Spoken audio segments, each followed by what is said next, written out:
Johnson and post-war blues. Johnson's impact as a stylist cut all across the board, but on the Mississippi to Chicago arc, Muddy Waters, 1915 to 83, Elmore James, 1918 to 63, and Johnny Shines, 1915 to 92, were his most direct inheritors. Waters' first Mississippi recordings, cut in 1941 to 42 by Alan Lomax for the Library of Congress, see the Complete Plantation Recordings, MCA, were uncertain imitations. By 1948, with Feel Like Going Home, and 1950 with the extraordinary Rollin' Stone, see The Best of Muddy Waters or The Great Chess Box, both MCA. Waters had taken what he wanted from Johnson. When his music came out of his mouth and his fingers, it was his alone. The spidery lines of his guitar playing on Rollin' Stone are unparalleled in their tension. The singing is hard, unassuming, and terrifying. The book to read is Robert Gordon's Can't Be Satisfied, The Life and Times of Muddy Waters, 2002. As Peter Guralnick once wrote, Elmore James took Johnson's Dust My Broom and made a career out of it. Waters reached for the distant margins of Johnson's music. James went for his sound, his volume, and his flash. A near contemporary of Johnson's and later the idol of the other British bands. A near contemporary of Johnson's and later the idol of the Rolling Stones, the early Fleetwood Mac, the Yardbirds, and numerous other British bands, James did not record until 1951, when he cut Dust My Broom as Elmo James, with Sonny Boy Williamson, Rice Miller on harp. He stepped out with a wild, trebly electric guitar style and a slashing vocal track that traded subtlety for excitement. His many recordings of the same songs on many labels are collected on many retrospectives, singles, CDs, and box sets. The best introduction is The Sky is Crying, The History of Elmore James, Rhino, which begins with James's first session and continues to 1961, along the way picking up superb versions of The Sun is Shining, Done Somebody Wrong, Eric Clapton's first moment of greatness with the 1965 Yardbirds, I Need You, The Sky is Crying, Something Inside Me, Standing at the Crossroads, I Can't Hold Out, and the wonderfully syncopated Madison Blues, the last two highlights of Fleetwood Mac's famous 1969 session at the Chess Studios. See Fleetwood Mac in Chicago, Rhino. Johnny Shines often traveled with Johnson in the 30s. Shines moved to Chicago in 1941, but recorded only occasionally until the blues revival of the mid-60s, with James dead and Muddy Waters committed to the Chicago band style. Shines emerged as the true master of Johnson's legacy. In his best moments, he didn't merely add to Johnson's story, he told his own. There is a horror in his 1966 Mr. Tom Green's Farm, see the Johnny Shines Band Testament, that fully equals anything Johnson conjured up. It speaks a different language.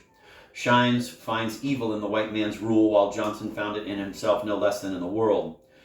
But it is Shines' ambiguous acceptance of the horror, the peculiar strength he assumes when he speaks for it, that makes the performance so disquieting.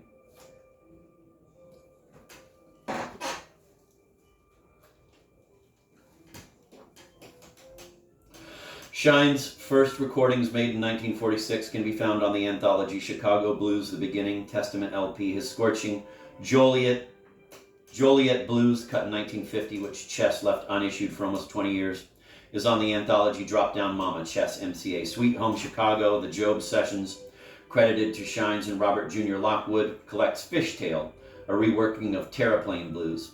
Shines' 6 numbers on Chicago, The Blues Today, Vanguard among them, Dynaflow, Terraplane again, amounted to his putative rediscovery. But his best work was still to come. Of the numerous albums Shines put out over the next years, strongest are the 1968 Last Night's Dream, WEA, the original LP on Blue Horizon, is worth seeking out for the cover art, a photo collage of a woman who was awakened to find that her hair has turned into a nest of snakes, and the incomparable Too Wet to Plow, Tomato. This set, cut in 1975, is the record Shines lived his whole life to make. All acoustic, utterly controlled and passionate singing. A touch on the guitar strings so light you can feel the rain clinging to leaves on the trees. Johnson and Mississippi Country Blues. A perfectly good case can be made that the Mississippi Blues was worked out from about 1900 and in and around the Dockery Farms plantation, but it is not clear such a case would mean anything at all. The date is inadequate. Blacks and whites began to notice a faraway, unexpected form of discourse emerging among Southern African Americans from at least the early 1890s.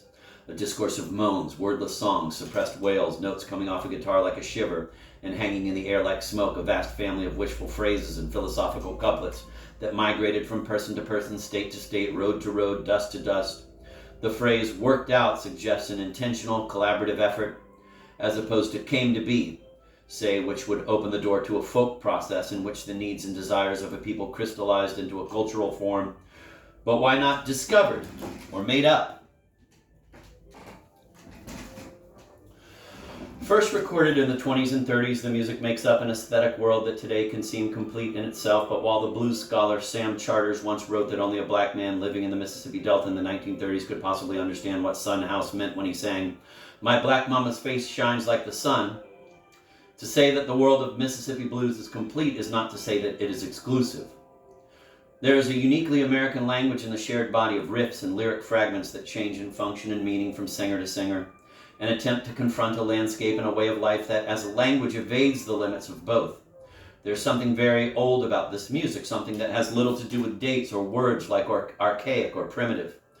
The music is old in the way that some of Faulkner's characters, black and white, seem to have been old before they were born. Questions of the musicological origins of the music remain unsettled, even as questions.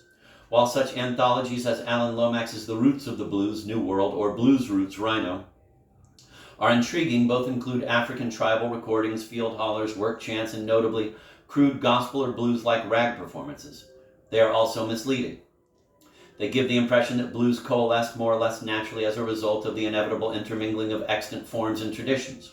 As even the least accomplished 20s or 30s Delta recording can often suggest, or as Arthur Flowers makes plain in his lovely novel Another Good Loving Blues, New York, 1993, blues can also be seen as self-conscious, romantic, and absolutely individualistic, as a modernist art music that defines itself to the degree that it is not traditional.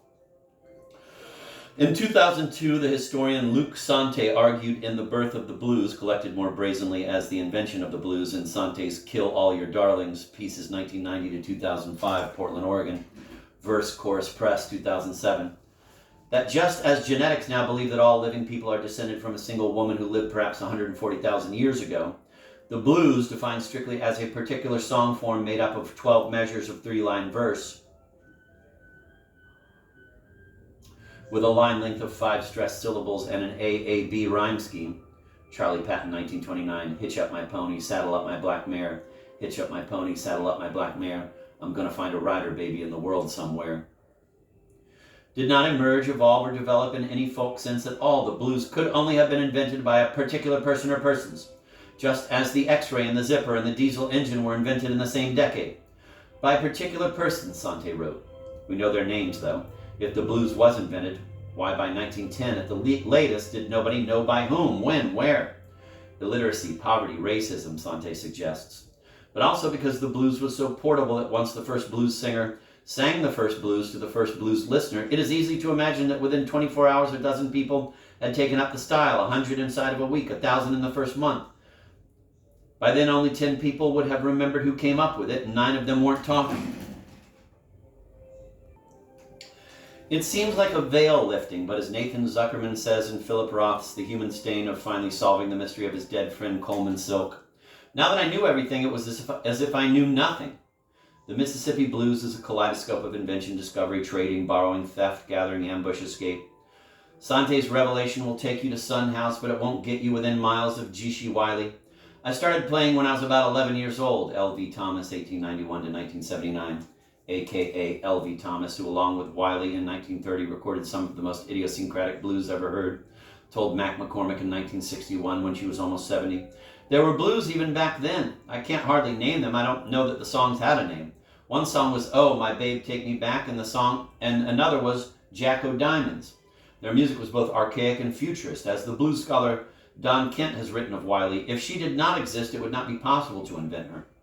So did she invent herself, and long after the fact, as if for the first time, the blues? Though I will never surrender my affection for really the country blues, an old Origin Jazz Library LP that brought together the supreme performances of Skip James, Devil Got My Woman, Garfield Acres, the dynamic and mystical Cottonfield Blues, Tommy Johnson, Maggie Campbell Blues, and Son House, My Black Mama. The collection that now best provides an entry into the music is Masters of the Delta Blues, The Friends of Charlie Patton, Yazoo, which includes Willie Brown's Future Blues, Bucka White's I Am in the Heavenly Way, and a slew of trump cards from House and Tommy Johnson. It is a powerful academic document and a set programmed in the late 50s but not issued until 2000, One can hear the pack rat anthropologist Harry Smith, 1923 to 91, integrate Texas and Mississippi blues of the 30s with old-time country, incipient bluegrass, Cajun airs, and gospel on Harry Smith's Anthology of American Folk Music, Volume 4, Revenant. And just as striking is the way Smith integrates Robert Johnson's 1936 Last Fair Deal Gone Down with Leadbelly's 1935 Packin' Trunk Blues. Joe Williams' Washboard Blues Singers' 1935 Baby Please Don't Go, and Bucka White's 1940 Parchman Farm Blues. Johnson's opening guitar figure signals a formal mastery that makes the masterpieces surrounding his recording seem generic by comparison.